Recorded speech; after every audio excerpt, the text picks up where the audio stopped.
Hey guys, I'm Kirsten, 44, female. Thanks for selecting my story. I hope someone can learn something from this, and if not, just be really entertained by the crap storm that I'm going to tell you about, because I never expected something like this to happen to me. I've always kept in touch with my friends, especially my best friend Trisha. We went way back, all the way to our freshman year in college when we were 20 and 19 respectively. From the moment we met, we've been inseparable. We were thicker than thieves like Thelma and Louise, and we always had dreams of living next door to each other and raising our kids together. Now, I know a lot of people say things like that and never follow through, but Trisha and I weren't like those people at all. Oh no, we actually made our dreams come true. We worked our tails off through college, found great partners to be with, and eventually bought houses right next to each other, just like we planned. Soon enough, we both found ourselves pregnant at around the same time. We conceived a couple of months apart. Funnily enough, that part wasn't actually part of our vision board, but hey, it made the journey even more exciting. Life seemed to be going pretty well for us. In a way, Trisha was like my twin flame, or like a long-lost sister. We did everything together, and we genuinely loved each other. Before I knew it, the years were flying by, and with each passing day, our bond only seemed to get stronger. Our kids were growing up too, and Kyla and Ricky in particular were practically inseparable, just like their mamas. I mean, who could blame them? Trisha and I were as close as sisters, so they were kind of forced into getting along. Trisha's husband and I even placed a bet on whether our kids would end up falling in love when they grew up. Trisha and I were skeptical, thinking that it was unlikely, but life has a funny way of proving you wrong. I remember that day like it was yesterday. Trisha and I were on her porch gossiping about everything under the sun, as best friends do. Ricky and Kyla strolled up the driveway, and there was something different about the way they carried themselves. It hit me when I noticed they were holding hands. Ricky was 19 and Kyla was 18, and it seemed like that was the moment they decided to officially be together.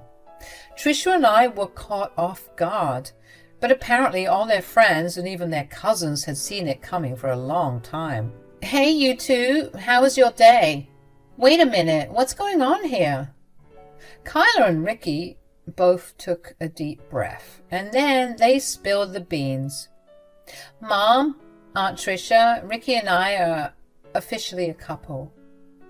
"What? Seriously? Oh, that's wonderful news." "You two, I knew there was something different about the way you walked up the driveway holding hands like that." "Yeah, we decided to make it official. We've been keeping it under wraps for a little while now." "Looks like our husbands were right, huh?" "It sure seems that way, but seriously, congratulations, you two. We're so happy for you." "Thanks, Aunt Kirsten. It means a lot." "We were a bit nervous about how you guys would react." "Sweetheart, you could have told us sooner. We're thrilled for both of you." "Absolutely. You don't have to worry about a thing. We're here to support you, just like we've always been."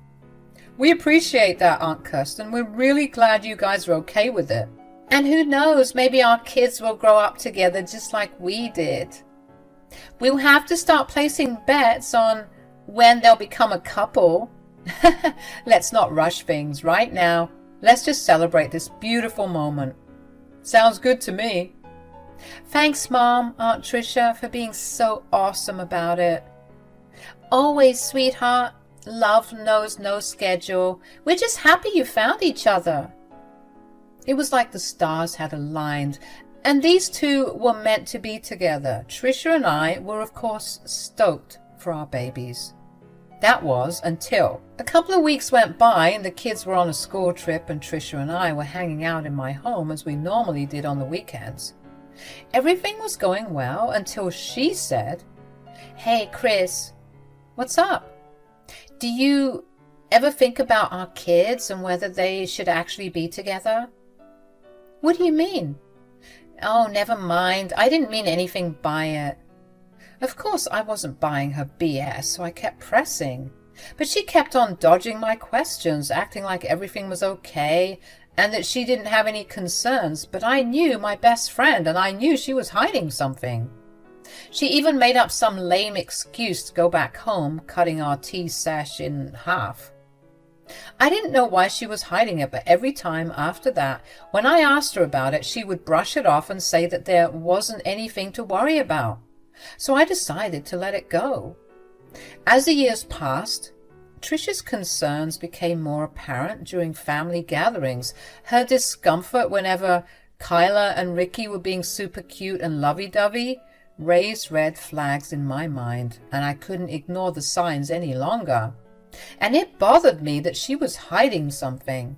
Okay, Trisha, I've let this go on long enough. Is everything okay? Yes, everything's fine. Why do you ask? Come on, Trisha. We've been friends forever. I can tell when something's bothering you. Is it about Kyla and Ricky? What? No, not at all. Why would you think that? Cut the crap, Trisha. I know you better than you know yourself. There's tension whenever Kyla and Ricky are around. What's going on? I don't know what you're talking about. Everything's fine. Trisha, we're way past pretending with each other. Tell me what's really going on. I can sense your discomfort. Kirsten, honestly, there's nothing wrong. I'm happy for Kyla and Ricky. Why would I have a problem with them? Don't play dumb with me, Trisha. We've been through too much together. If there's something bothering you, you can talk to me. Is it about the past? Are you struggling with something? Kirsten, really, I appreciate your concern, but I'm fine.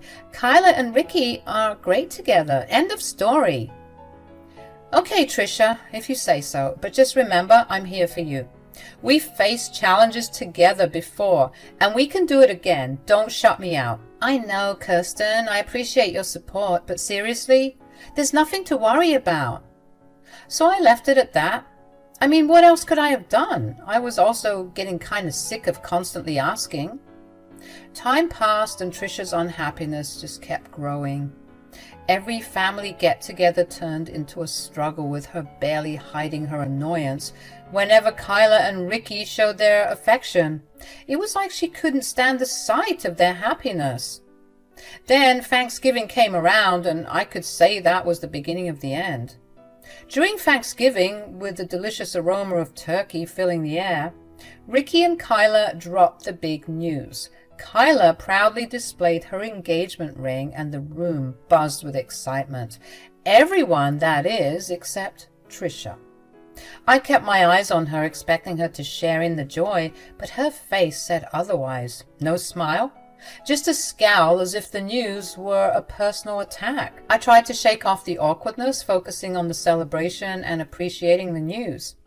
But as the night went on, Trisha's discontent lingered. She even said she had to leave early because she had work, which shocked Ricky and her husband because they thought that she was going to be free and they didn't know about any work emergencies she had. Honestly, I preferred for her to not be around because her vibe was like a cloud over the festivities, and I couldn't ignore the growing strain. Ricky and Kyla were oblivious to the tension, absorbed in their happiness.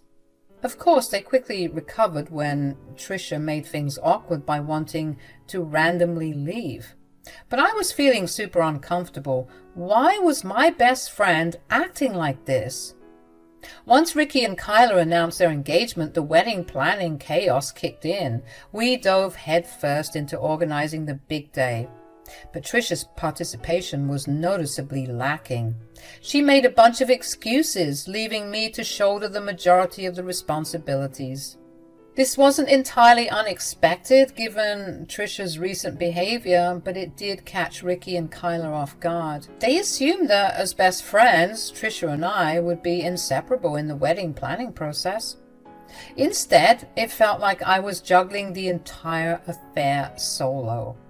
Trisha's growing distance became more apparent as the months went by, and Ricky began confiding in me about her strange reactions whenever Kyla was brought up.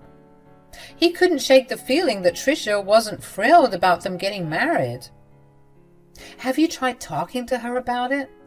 Yeah, I have. She keeps saying that everything's okay when I know it's not. I don't know why she's being so strange. Despite our concerns about Trisha, we had a wedding to plan, and there was no time to dwell on her negativity. Ricky and Kyla were eager to celebrate their love, and my commitment to ensure their special day went smoothly was a bigger priority at that time. The anticipation of the wedding day was palpable, a culmination of weeks of meticulous planning. Despite the careful orchestration, Trisha, who had been mysteriously absent leading up to the big day, seemed to become an unexpected source of disruption. Each accidental spill or item dropped felt like an unwelcome addition to the already heightened chaos. While accidents are a part of any event, the timing and frequency of Trisha's mishaps couldn't be ignored. It just seemed super convenient, don't you think? As we gathered in Kyla's dressing room along with other bridesmaids to get ready for the celebration, my role as the event organizer had me constantly shuttling between the dressing room and the venue. The responsibility was both exhilarating and exhausting. During one of my rounds around the venue, I stopped at the door of Kyla's dressing room. The voices inside were hushed, and my curiosity got the better of me. Kyla was talking to Trisha, and it seemed like the other bridesmaids were out of the room as well. "What's wrong, Trisha? You've barely been around, and you've been acting, I don't know, super weird." While I eavesdropped, hoping for an honest conversation, what I heard shocked me. Trisha spilled the beans, revealing her true feelings, and they weren't pretty. She was dissatisfied with Kyla, criticizing her choices and questioning if she was good enough for Ricky. It hit me like a ton of bricks. My best friend, who'd been like family forever, was holding on to some serious negativity towards Kyla. "I never liked you, Kyla." "What? You weren't raised right." "Excuse me?" "You're not good enough for my son. You don't deserve him, and I hate that this is happening." "How could you say that?" "What? I had no idea you felt this way." "Oh, you must have known. I've been uncomfortable with you for a very long time." "So why didn't you say anything? Why are you saying all this crap on my wedding day? If you had an issue with me, why didn't you come to me?" "So that I should look like the bad guy? Not a chance. I'm not ruining my son's happiness because of my personal issues with you. Even though he can't see your worth right now, he will eventually." It was a sucker punch. I couldn't believe Trisha had been hiding these resentments, and her weird actions on the wedding day seemed to be a result of this deep-seated disapproval. The weight of what I heard hit me hard. Someone so close to me was hiding toxic feelings. The wedding, meant to be a happy day, suddenly felt tainted by this ugly truth. Stunned and hurt, I had a choice to make. I stormed into the room, and there was my poor daughter, mascara running down her face. Seeing Kyla in tears infuriated me, and I couldn't hold back. I let Trisha have it, demanding to know what the heck her problem was. I was boiling with anger, feeling betrayed and hurt by someone I considered family. "What the hell are you saying, Trisha? What is wrong with you? Did you hit your head or something?" Trisha looked taken aback, probably not expecting me to burst in like that. I didn't care. I needed answers. The room was tense, and everyone else in there was quiet, probably shocked by the sudden confrontation, but I didn't care about that either. All that mattered was getting to the bottom of this mess and figuring out how to salvage what was left of the wedding. "Trisha, what the hell is going on? Why is my daughter crying on her wedding day?" "Kirsten, it's nothing really, just some pre-wedding nerves." "Pre-wedding nerves, my foot. I heard you talking in there. You can't lie to me." "Kirsten, you've got it all wrong. I was just telling Kyla that weddings can be stressful, you know." "Don't you dare lie to me, Trisha. I heard you mention something about not deserving Ricky and ruining his life. What the hell is that supposed to mean? You think I didn't raise my daughter well? No, Kirsten, you misunderstood. I was just expressing concern, motherly advice. Motherly advice? You call making my daughter cry motherly advice? Trisha, you're supposed to be my goddamn best friend. What kind of friend talks crap about their bestie's daughter on her wedding day? Kirsten, No more excuses, Trisha. You're supposed to be family to us. Kyla treats you like a second mom, and this is how you repay her. This is how you treat her? But, save it, Trisha. I've had enough. You're a terrible friend, and I won't stand for you ruining my daughter's special day. If you can't be happy for her, then maybe you need to leave. We were arguing a bit more, and Kyla was trying to fix her makeup. Eventually, Trisha left because she was embarrassed, and I guess she couldn't take accountability for her actions. It was pathetic to witness, honestly. Why did she do this to me, Mom? What did I do?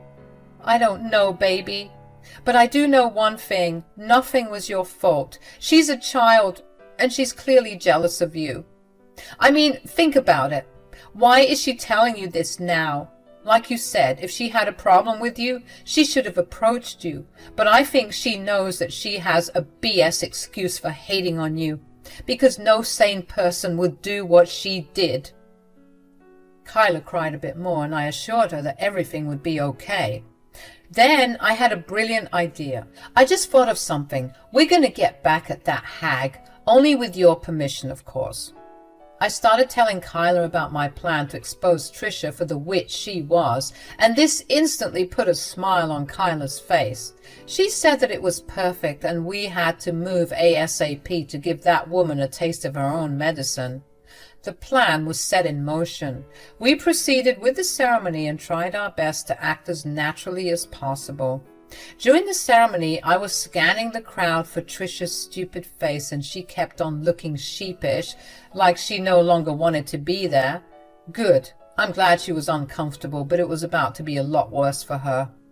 Kyla and Ricky exchanged vows, and everyone in the congregation began to relax a bit and enjoy the festivities a bit more. That was when I had to spring into action. I made my way to the DJ booth and told him to hand over the mic and the controls for a couple of minutes because I had a very special announcement to make. With determination in my eyes, I took control of the microphone, signaling the DJ to cut the music. A hush fell over the room as everyone turned their attention towards me. Trisha, standing in the corner, looked like she was about to piss herself. I began by thanking everyone for being part of this special day, but hinted at an unfortunate revelation. Ricky's confusion was evident as I continued, addressing the room about Trisha's recent behavior. I painted a picture of her negativity and expressed my disappointment. Recently, I came across something that broke my heart. It turns out that my best friend of 20 years has been nothing but a horrible, evil person. You see, she made my daughter cry just moments before she walked down that aisle. People started gasping and Trisha was shocked, but she was about to be completely gobsmacked with what I got on her. The atmosphere became tense as I thought I had proof of Trisha's actions. With a dramatic flair, I revealed the audio recording from my Bluetooth earpiece capturing the conversation between Trisha and Kyla. People gasped as the harsh words echoed through the venue. You see, since I was the event planner, I had an earpiece and a clipboard running around like a hooligan. I made it a habit to have my earpiece record the conversations I was having so that I would go home, listen back, and plan the wedding accordingly. I guess it became a force of habit because even on the wedding day, this setting was still on, even if I didn't need it later on because it was the actual day of the wedding. Thank God for that, because without that, I wouldn't have had that sweet audio recording. Mom, is all this true? Did you really say that to her? I can explain. How could you do that to Kyla on our wedding day? Ricky, sweetheart, I didn't mean for things to get so out of hand. I was just what, Mom? What could possibly justify making a scene like that? You embarrassed Kyla, you embarrassed me, and you embarrassed yourself. I was just worried, Ricky. I was worried about whether Kyla was the right fit for you, and I let my concerns get the best of me. Worried, Mom? We've been together for years. Kyla is my partner, the love of my life. You had no right to question that on our wedding day. I know. You can't even defend yourself. Do you really think you can just trash talk Kyla like that and then pretend everything is okay? Ricky, please understand me. I didn't mean it. Trisha's face turned multiple shades of red as the recording continued to play for everyone to hear. She looked like she wanted to disappear into the floor. Ricky's scowl deepened, clearly appalled by his mother's behavior. The guests looked shocked, and a lot of them were also scowling at Trisha. As I stopped the recording after I let it play a couple of times, the whole room was silent. You could hear a pin drop, and you could hear Trisha nervously gulp. How could you do this to me? You did this to yourself, Trisha. You're an awful person, and I'm glad that I've finally been able to see it. I'll never forgive you for this. Good, because we'll never forgive you either. Security, please escort her out of here. What? You're going to kick out your own mother? We'll talk about this later, Mom. I'm still very hurt by all of this. I think it's best if you leave. I can't believe this. You're trying to ruin my life? Well, you better believe it, Trisha. No one gets away with making my daughter cry. Now get out of here. As the commotion settled and Trisha tried to rally support from the crowd, I couldn't help but feel a mix of emotions. Part of me was angry, not just at Trisha, but at myself for not recognizing the signs earlier.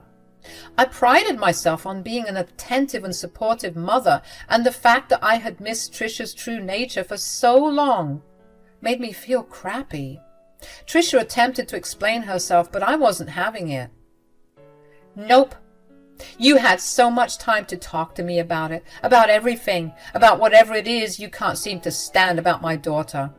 You don't just get to speak about it now that you're in hot shit. Get out of here. Kyla, Ricky, and I will hear you out when we are ready. She literally had months to come clean about whatever it was that was bothering her, but she chose to do it on a day that was meant to be filled with joy and happiness. So she could hold on to her excuses for a bit longer because we were determined to get rid of all the bad vibes and continue with the festivities.